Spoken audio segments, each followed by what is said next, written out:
Assalamualaikum warahmatullahi wabarakatuh. Hi guys, I'm Dera Wijiastuti. I will tell the story about Pinocchio.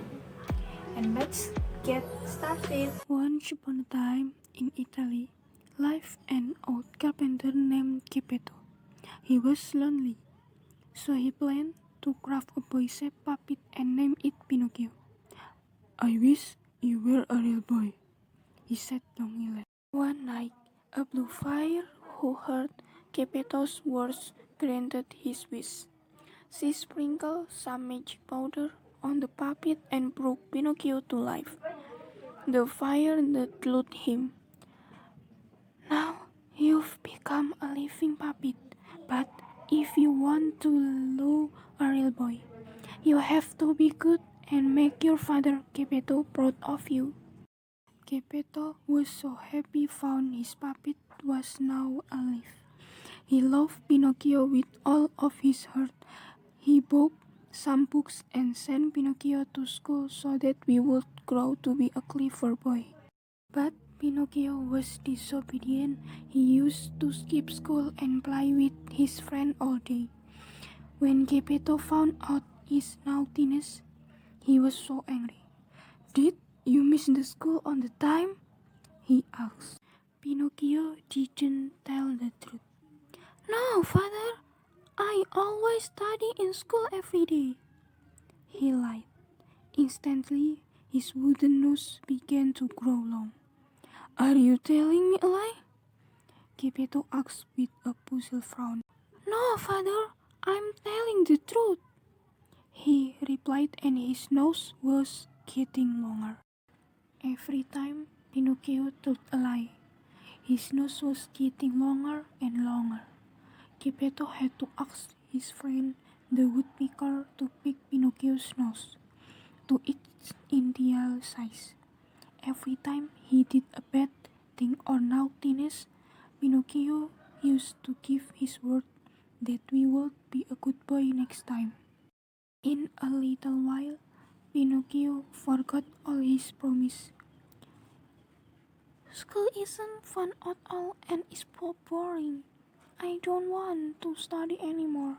I want to have some great adventure," he thought. So Pinocchio decided to leave home and join a circus. However, Pinocchio soon realizes that life at circus wasn't fun at all.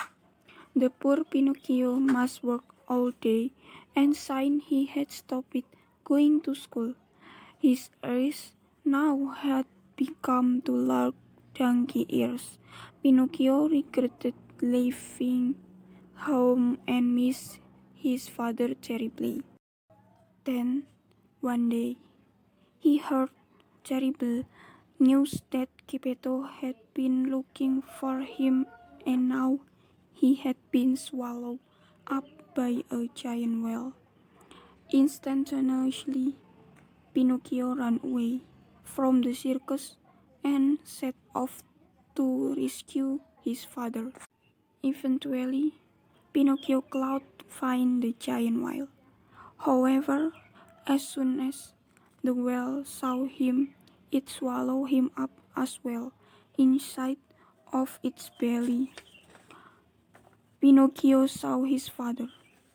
"Father, it's me, Pinocchio!" he shouted.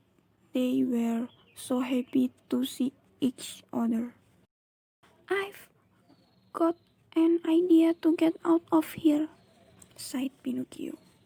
Then he began tickling the giant whale's stomach.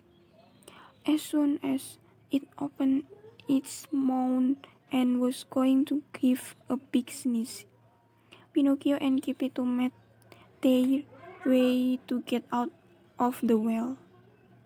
At the end, Pinocchio and Geppetto got home safely. The blue fire was so happy with Pinocchio's courage. As a gift, she magically turned Pinocchio into a real flesh and blood boy. Since that day, Pinocchio always kept his promise and never missed school again. And they both lived happily ever after. Okay guys, that's it. Thank you for watching and see you next time. Bye.